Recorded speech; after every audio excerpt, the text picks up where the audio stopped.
Assalamualaikum warahmatullahi wabarakatuh. Shalom, Om Swastiastu, Namo Buddhaya, Salam Kebajikan. Bapak Ibu sekalian, perkenalkan saya Tarik Hidayat Pangestu sebagai salah satu peserta atau mahasiswa yang melakukan KKN PPM di Bumi Aji terkhusus di Dusun Junggo.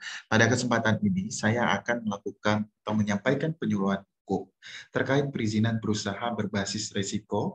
Dalam konteks ini adalah hal-hal yang penting kita perlu perhatikan terkait perizinan berusaha berbasis risiko itu sendiri. Karena perizinan berusaha berbasis risiko merupakan satu hal yang baru sebagai efek dari dibuat atau dibentuknya Undang-Undang Cipta Kerja. Pada intinya, outline yang akan saya sampaikan terkait perizinan berusaha ini adalah bagaimana Bapak Ibu sekalian bisa menilai skala usaha Bapak Ibu, kemudian untuk mengklasifikasikan usaha yang Bapak Ibu lakukan, serta alur prosedural bagaimana untuk kegiatan untuk memperoleh dari perizinan usaha berbasis risiko tersebut.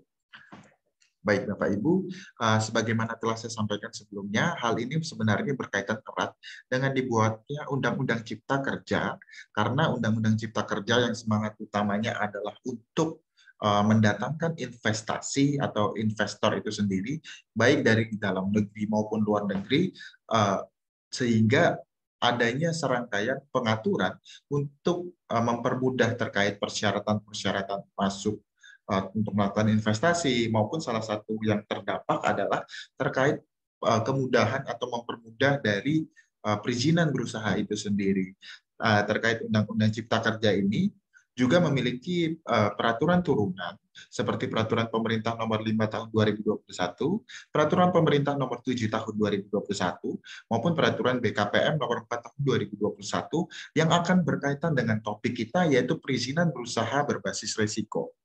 Ada beberapa hal baru, Bapak Ibu sekalian, dalam konsep perizinan berusaha berbasis risiko ini sendiri, karena sebagaimana diketahui dahulu sebelum diberlakukannya konsep seperti ini, Bapak Ibu sekalian yang memiliki kegiatan usaha apabila ingin untuk mendapatkan suatu izin usaha harus menempuh berbagai persyaratan-persyaratan terlebih dahulu yang memang sangat dalam tanda kutip merepotkan, baru Bapak Ibu bisa mendapatkan izin atau perizinan usaha tersebut.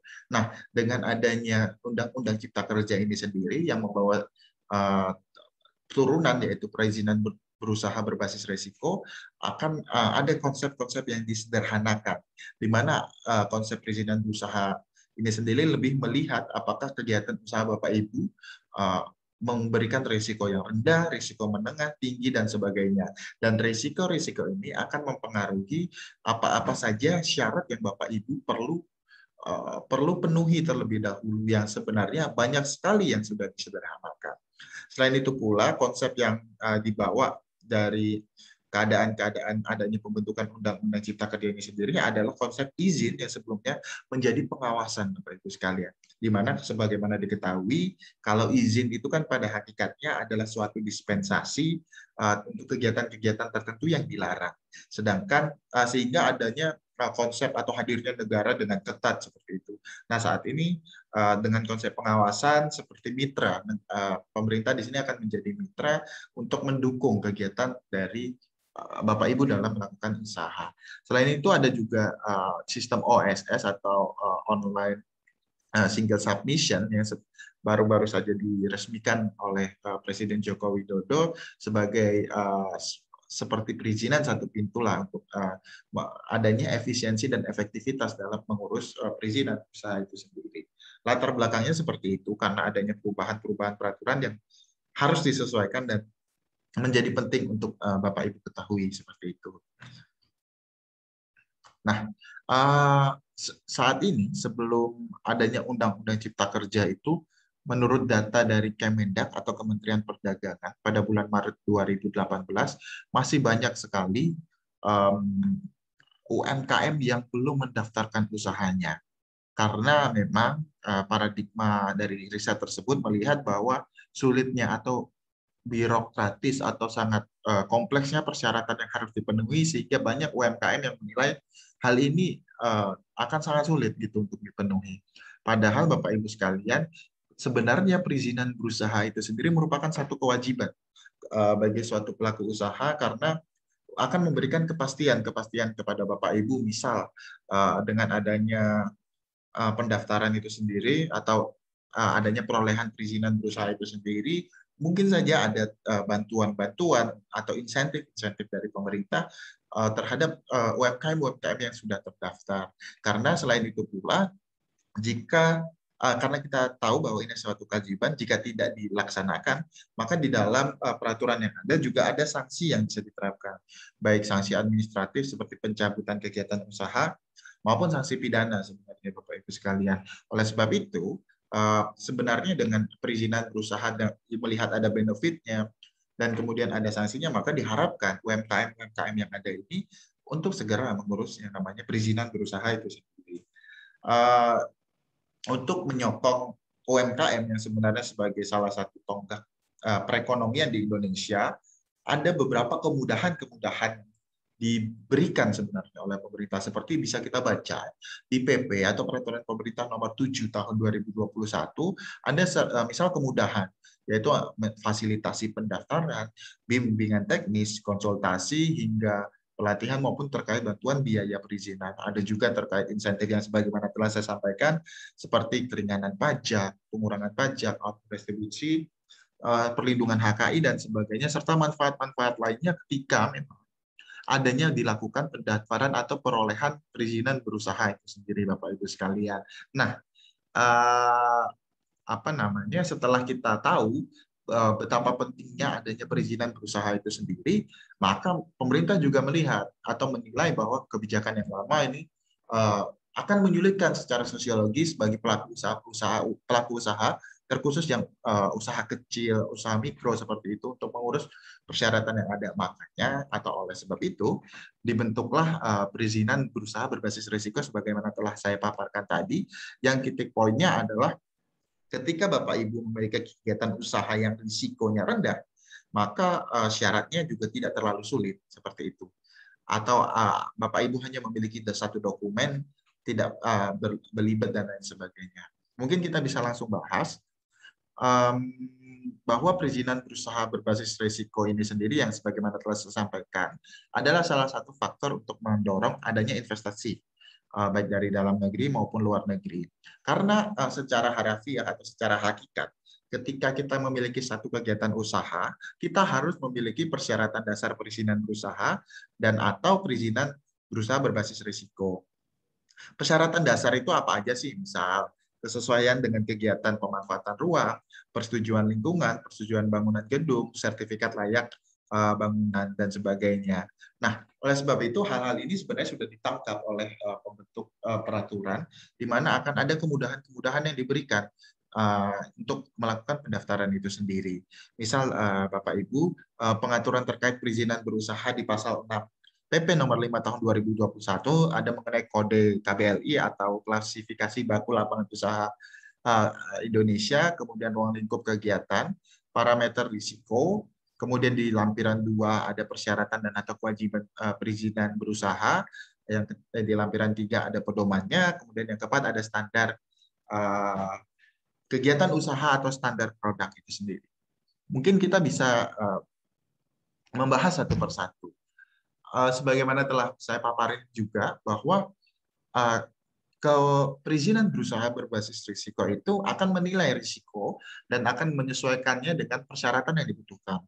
Oleh sebab itu, ada beberapa klasifikasi risiko, Bapak Ibu sekalian, yaitu yang risiko rendah, kemudian risiko menengah rendah, kemudian risiko menengah tinggi, kemudian yang terakhir adalah risiko tinggi. Nah, apa sih konsekuensi yuridisnya atau apa sih dampaknya dengan melihat klasifikasi-klasifikasi ini? Mari kita bahas, Bapak Ibu sekalian. Pertama, tingkat klasifikasi risiko rendah. Bapak Ibu sekalian hanya memerlukan perizinan berusaha berupa NIB sebagai perizinan tunggal. NIB atau nomor induk berusaha yang artinya adalah semacam tanda registrasi bahwa Bapak Ibu telah melakukan pendaftaran kegiatan usaha tersebut. Nah, NIB ini berlaku sebagai identitas dan legalitas untuk melaksanakan kegiatan usaha, Bapak Ibu sekalian. Oleh sebab itu, dengan adanya perizinan tunggal dengan NIB ini sendiri, Bapak Ibu sudah bisa melakukan kegiatan persiapan, operasional hingga tahap komersial karena sifatnya memang hanya NIB untuk perizinan berusaha dengan tingkat risiko yang sangat yang rendah Bapak Ibu sekalian. Nanti Bapak Ibu bisa menilai apakah risiko yang Bapak Ibu timbulkan dari kegiatan usaha ini tinggi, rendah dan sebagainya. Jika rendah, Bapak Ibu hanya membutuhkan NIB sebagaimana diatur di pasal 12 PP nomor 5 tahun 2021. Kemudian selanjutnya ada tingkat risikonya yang menengah rendah yang juga diatur di pasal 13. Perizinan berusaha ini selain harus memiliki NIB, juga memiliki yang namanya sertifikat standar Bapak Ibu sekalian. Sertifikat standar ini pada intinya bahwa Bapak Ibu sekalian telah atau kegiatan usaha Bapak Ibu sekalian setelah memiliki atau telah memenuhi standar usaha yang telah ditentukan di peraturan-peraturan tersebut. Nah, jadi NIB dan sertifikat standar ini menjadi dasar dilakukannya kegiatan persiapan, kegiatan operasional, sampai pada tahapan komersial itu sendiri, Bapak Ibu sekalian. Jadi ini untuk tingkat risikonya yang pertama. Kemudian yang ketiga adalah tingkat risikonya yang menengah tinggi, yang diatur di pasal 14 PP nomor 5 tahun 2021, yaitu juga memiliki NIB dan sertifikat standar. Namun bedanya ada dua Bapak Ibu sekalian. Ada jika dalam konteks NIB dan sertifikat standarnya yang belum terverifikasi, Bapak Ibu hanya bisa untuk melakukan kegiatan-kegiatan persiapan. Sedangkan ketika memang NIB dan sertifikat standarnya telah terverifikasi, maka Bapak Ibu juga bisa melakukan kegiatan operasional dan komersial atau tindak komersial seperti perdagangan dan lain sebagainya, Bapak Ibu sekalian. Kemudian ada yang tingkat risikonya tinggi. Jadi selain NIB atau nomor induk usaha juga diperlukan izin. Mengapa diperlukan izin? Karena memang kegiatan Bapak Ibu yang jika di dalam kategori ini bisa dikhawatirkan memiliki dampak yang besar, misal terkait lingkungan hidup dan lain sebagainya dan lain sebagainya. Jadi nomor induk berusaha di sini hanya digunakan untuk tahapan persiapan. Nah, sebelum memulai kegiatan usaha sendiri atau tahapan operasional dan komersial, Bapak Ibu sekalian harus memiliki izin-izin yang ditentukan sebagaimana dalam pasal 15 nomor 5 tahun 2021. Barulah ketika Bapak Ibu sudah mempunyai NIB dan izin, maka boleh dilakukan kegiatan operasional maupun kegiatan komersial dari usaha itu sendiri. Jadi kesimpulannya terkait risiko-risiko ini Bapak Ibu perlu menilai terlebih dahulu. Risiko yang ditimbulkan dari kegiatan usaha Bapak Ibu seberapa besar ataupun seberapa tinggi. Karena akan menentukan persyaratan-persyaratan yang ada. Kemudian Bapak Ibu sekalian, ini sebenarnya ada beberapa perubahan terhadap proses perizinan berusaha seperti dengan mempermudah perizinan berusaha dan adanya perizinan berusaha berbasis risiko sebagaimana telah saya sampaikan. Terkait OSS misal, yaitu pelaksanaan perizinan berusaha yang dilakukan secara elektronik melalui sistem OSS, yaitu ada subsistem pelayanan informasi, ada subsistem perizinan berusaha, ada subsistem pengawasan. Bapak Ibu sekalian dapat mengaksesnya di oss.go.id. Kemudian terkait NIB sendiri ini akan diterbitkan oleh lembaga OSS, Bapak Ibu sekalian, sehingga dengan pengurusan secara elektronik, kemudian hanya semacam tanda registrasi dalam konteks ini NIB, maka terkait perizinan berusaha ini hawa-hawa untuk dipermudahnya sudah sangat terlihat, sehingga diharapkan Bapak Ibu sekalian dalam konteks UMKM bisa memanfaatkan kesempatan ini untuk melakukan pengurusan perizinan berusaha berbasis risiko karena banyak kemudahan yang akan didapatkan. Oke, kemudian adalah identifikasi tingkat risiko. Sebagaimana tadi telah dipaparkan di awal, ada beberapa tingkat risiko. Bagaimana sih caranya? Caranya adalah bisa diidentifikasi dengan kode KBLI atau klasifikasi baku lapangan usaha Indonesia, karena berdasarkan peraturan BPS nomor 2 tahun 2020 tentang klasifikasi baku lapangan usaha Indonesia, pada intinya akan mengklasifikasikan kegiatan-kegiatan ekonomi di Indonesia baik berupa barang maupun jasa untuk menentukan risiko-risikonya. Dalam konteks ini Bapak Ibu sekalian, untuk mengetahuinya Bapak Ibu bisa melihat sebenarnya yang paling penting adalah di kelompok atau ada 5 digit angka yang menjadi kode kegiatan usaha Bapak Ibu masuk di bagian mana sih yang akan menentukan risikonya. Misal contohnya identifikasi kode KBLI.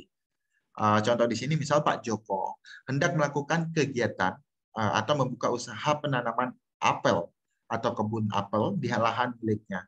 Makanya oleh sebab itu dari lampiran 3 KBLI yang ada di peraturan ini, Bapak Ibu bisa melakukan atau kontrol F, mohon maaf, atau melakukan searching manual. Berarti katakanlah karena di sini apel Bapak Ibu, maka Bapak Ibu bisa mencarinya dengan kategori apel, mengkontrol F apel. Di sini keluar di KBLI 012440 pertanian buah apel dan buah batu yang mencakup kegiatan usaha pertanian mulai dari kegiatan penyiapan, pelaksanaan, penanaman, pembibitan dan lain sebagainya, termasuk kegiatan pembibitan dan pembenihan tanaman buah apel dan buah batu.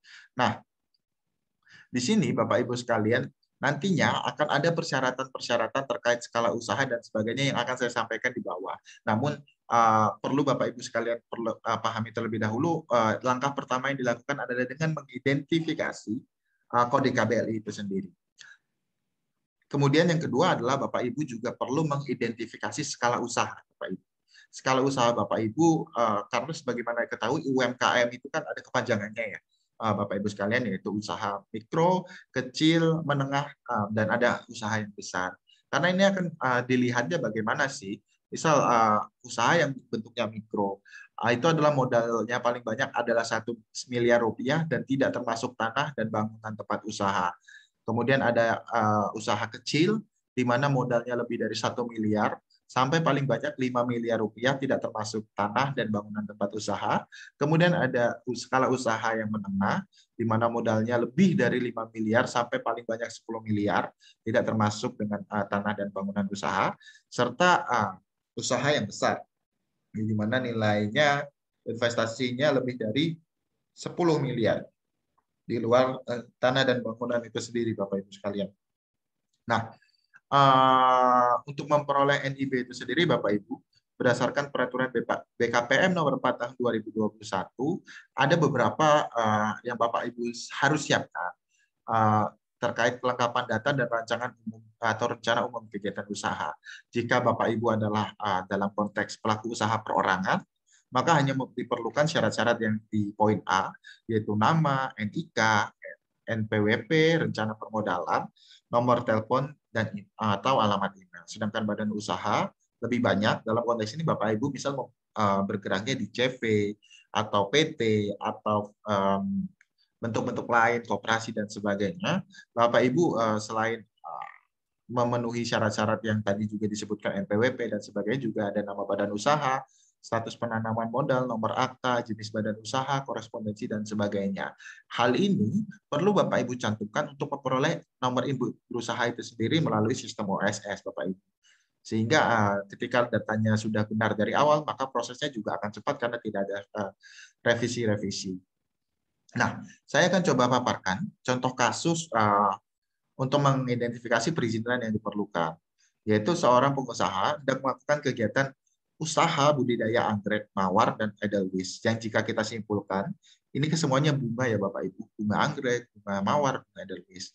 Nah, dalam hal ini pelaku usaha memiliki modal sebesar 500 miliar atau 500 juta rupiah dan tanah serta bangunan senilai 510 juta rupiah. Nah, sebagaimana telah saya sampaikan, langkah pertama adalah identifikasi KBLI yang relevan. Berarti kan kalau kita lihat ini semua bunga, maka Bapak Ibu bisa mencari KBLI-nya dengan Ctrl F, pertanian tanaman bunga, karena mencakup ini jenis-jenis bunga, misalnya anggrek, mawar, kemudian tanaman bunga lainnya, dan sebagainya. Sehingga sudah ketemu nih, KBLI-nya nomor 01193. Setelah ditemukan KBLI-nya, di-keep dulu nih Bapak Ibu, dicatat dulu, kemudian Bapak Ibu melakukan identifikasi skala usaha. Jika kita lihat modalnya modalnya pengusaha ini adalah 500 juta rupiah. 500 juta rupiah ini dan tanah serta bangunan senilai 510 juta.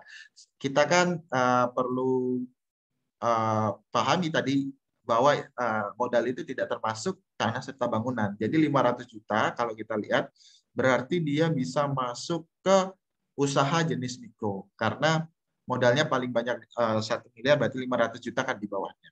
Nah, ketika sudah ketahui bahwa dia usahanya mikro, maka bisa dilakukan dengan identifikasi perizinan berusaha sebagaimana di lampiran 1.